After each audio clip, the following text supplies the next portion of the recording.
All right, let's take a deep dive into how Costco performed in 2024.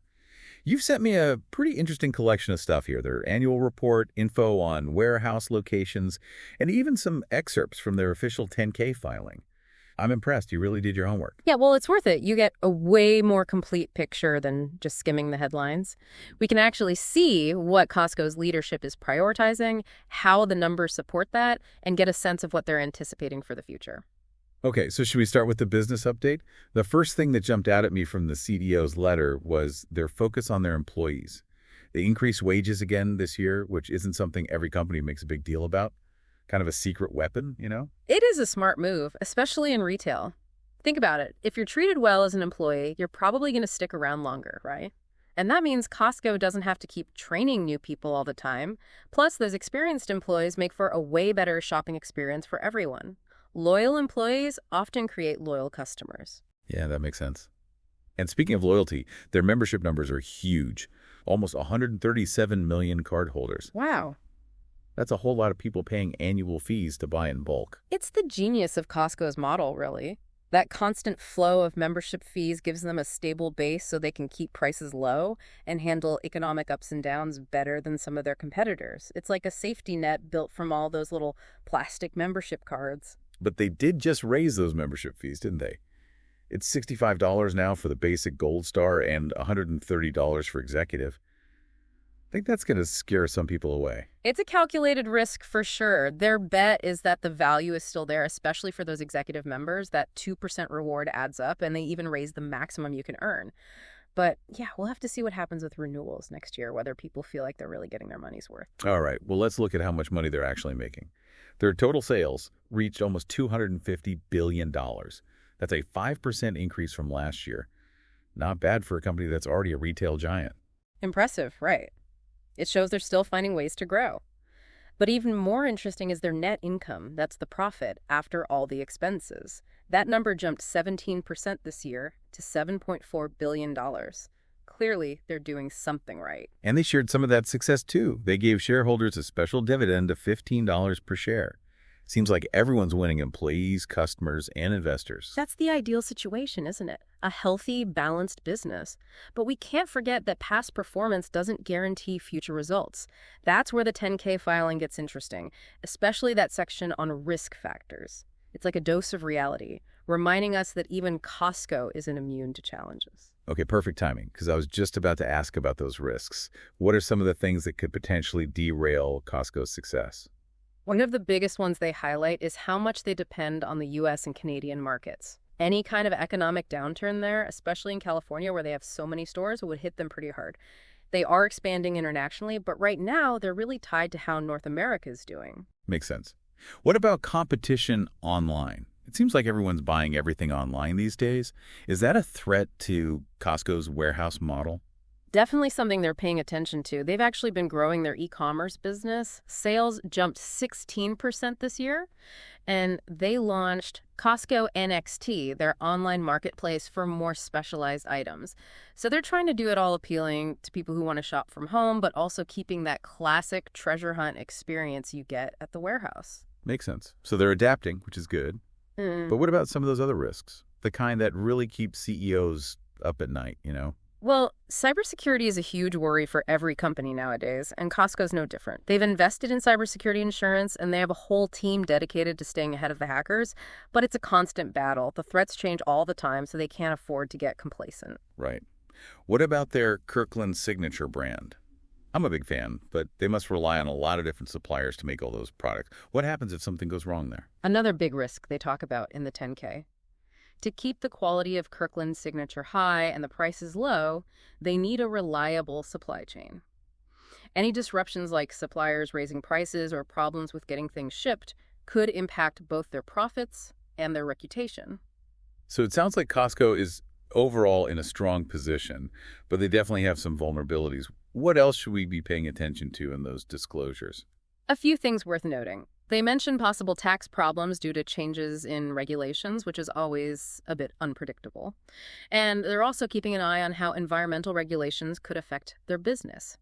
Sustainability is becoming more and more important for companies, and Costco will need to keep adapting to meet those changing expectations. Okay, it's not all sunshine and roses, even for a giant like Costco. But before we get too gloomy, let's talk about their global expansion. They're opening new warehouses all over the place, right? Oh, yeah, definitely. They opened 29 new warehouses globally in 2024, most of them in the U.S. It's clear they see a lot of room to grow in their home market. And internationally, where are they focusing? What does that tell us about their global strategy? Now that's where things get interesting. They opened 2 new warehouses in China and 2 in Japan, which shows they're serious about growing in those key Asian markets. Hold on, before we get into their expansion plans, I want to circle back to something you mentioned earlier, the impact of environmental regulations. They're actually already doing a lot in that area, aren't they? Remember that part in the CEO's letter about the new packaging for their Kirkland signature paper towels? They're saving like 4 million pounds of plastic every year just from that one change. You're right. That's just one example of how they're trying to be more sustainable. They've got programs to monitor environmental practices at all their warehouses, depots, and delivery locations, focusing on things like water usage, energy consumption, emissions, and waste. It sounds like they're taking a pretty comprehensive approach. Yeah, they're even aiming to divert at least 80% of stuff that might end up in a landfill by donating it, recycling it, or composting it. They're not just talking about it, they're actually doing it. Okay, now that we've got a good overview of their sustainability efforts, let's get back to their global expansion plans. Those new warehouses in China and Japan sound pretty significant. They are. These aren't just random locations. They're strategically chosen to tap into new markets with a lot of growth potential. But expanding internationally always comes with challenges, doesn't it? Yeah. Different cultures, regulations, not to mention competition from local businesses that are already established there. Exactly. Figuring out how to navigate those challenges will be key to their success in those markets. But based on their track record, they seem pretty good at adapting and finding ways to connect with local consumers. Wow, this has been a whirlwind tour of Costco's 2024 performance. We've covered their business updates, their financials, gotten a sneak peek at the risks they face, and even touched on their sustainability efforts. And it feels like we've only just scratched the surface. You're right, there's a lot more to dig into, especially when it comes to those financials. We need to really examine the numbers to get a clearer understanding of their revenue streams, their profitability, and their overall financial health. All right, let's do it. Let's dive into those numbers and see what kind of insights we can uncover. Sounds good. Let's start by taking a closer look at their membership revenue. It's a key part of their business model, and it's something you'll definitely want to understand as a Costco shopper. It might surprise you to learn how much those membership fees actually contribute to Costco's bottom line. In 2024, they brought in almost $4.8 billion just from membership fees alone. That's a big chunk of their total revenue. Wow. Yeah, I had no idea it was that much. It really shows how important those fees are to their business. Absolutely. Those recurring fees give them a stable base of revenue, which lets them do things like keep prices low and invest in their employees' wages and benefits. It's a win-win for Costco and the members. Speaking of keeping prices low, their gas stations are legendary. Are those a core part of their business or more of a side thing? It's kind of both, actually. They're considered part of their ancillary businesses, along with their pharmacies and optical centers.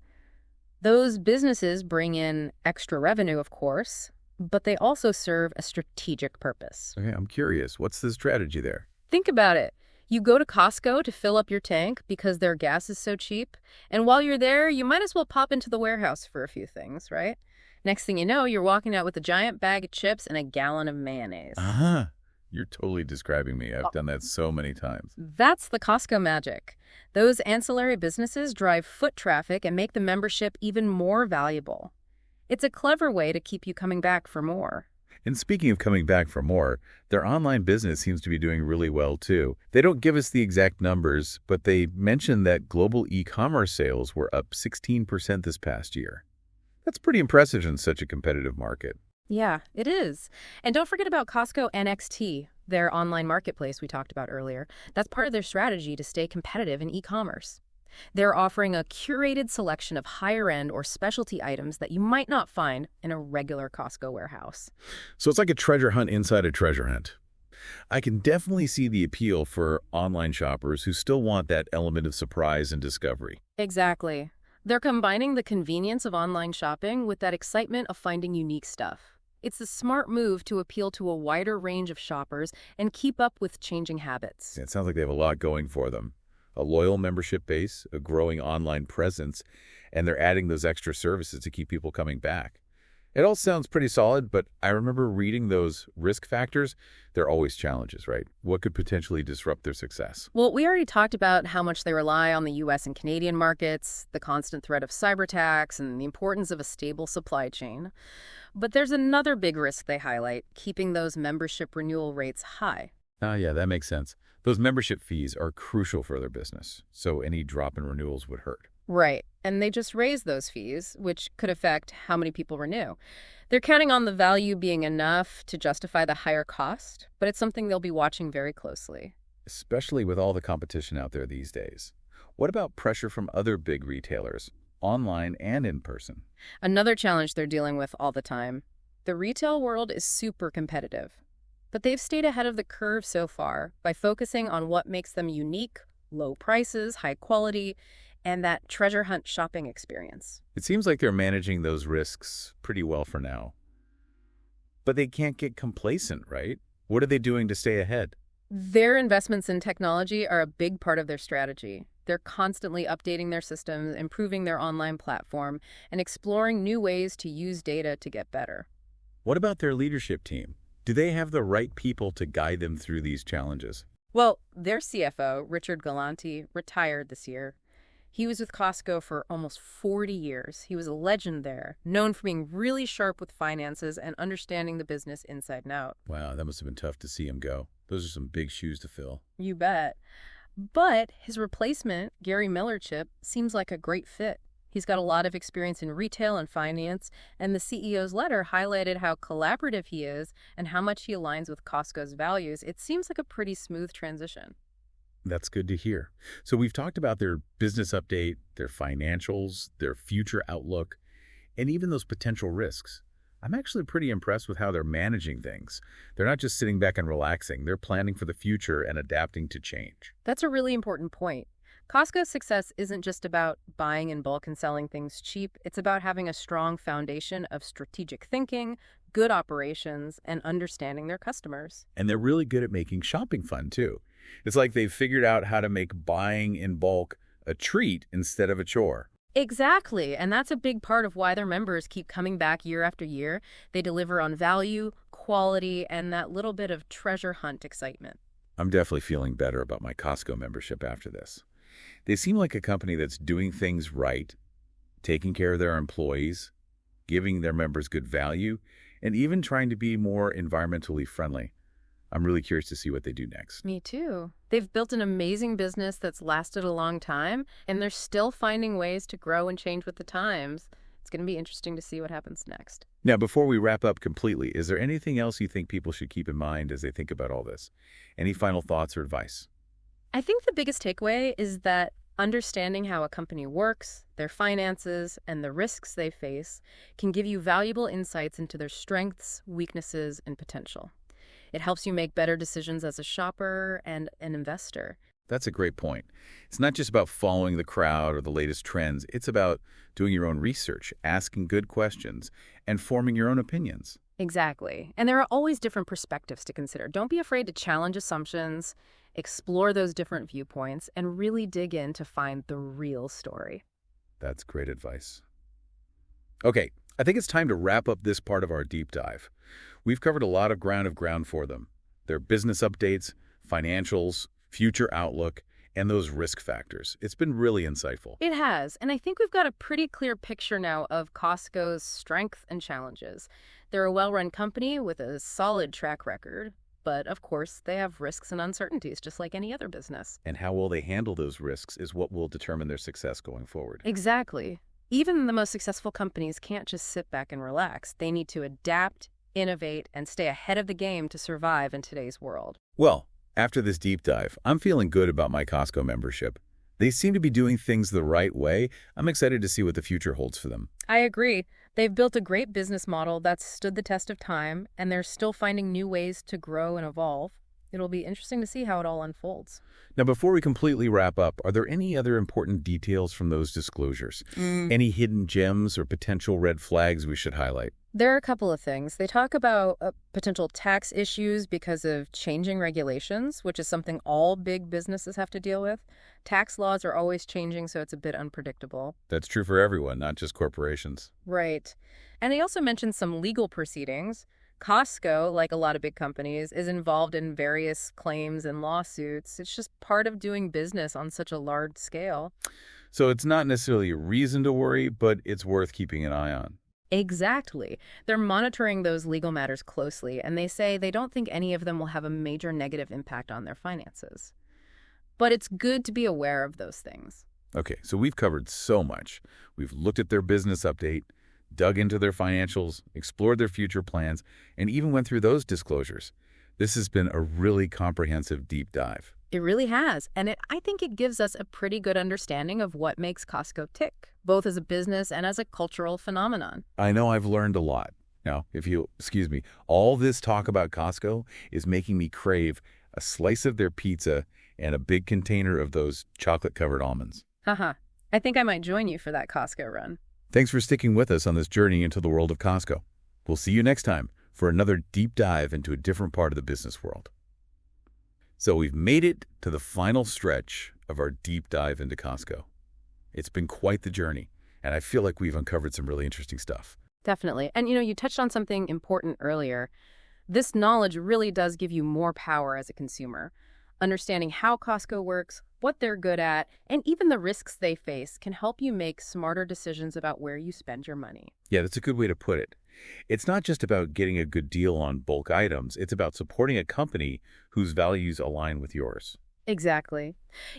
One thing that really impressed me was how committed they are to their employees. We talk about their wages and benefits, but it goes beyond that. They seem to genuinely care about their employees and creating a good work environment. You can tell, right? It comes through in how the employees interact with customers.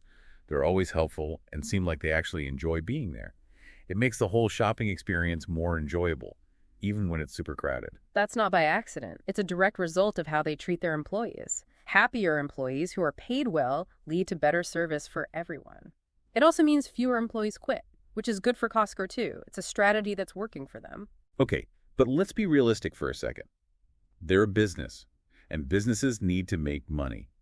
Those recent membership fee increases, are those really justified, or are they just trying to squeeze more profit out of their members? That's a valid question, and I'm sure a lot of Costco shoppers are wondering the same thing. On the one hand, they've always offered great value, and their prices have stayed pretty stable even with inflation. So a small fee increase, especially with the better rewards for executive members, doesn't seem totally unreasonable. Especially when you consider that they're using those profits to reinvest in the business, paying employees better, investing in sustainability, growing their online presence. Right.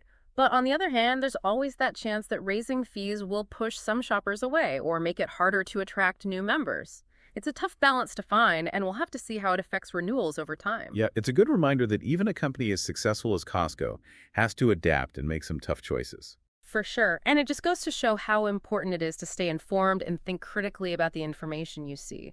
Don't just take things at face value, do your own research, ask questions, and make up your own mind. That's a great point.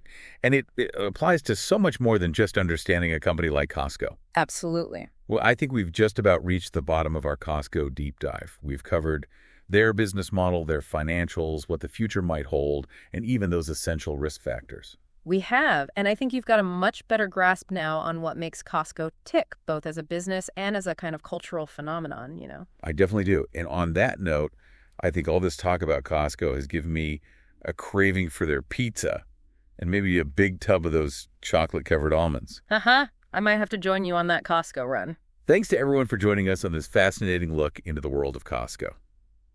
We'll see you next time for another deep dive into a different corner of the business world.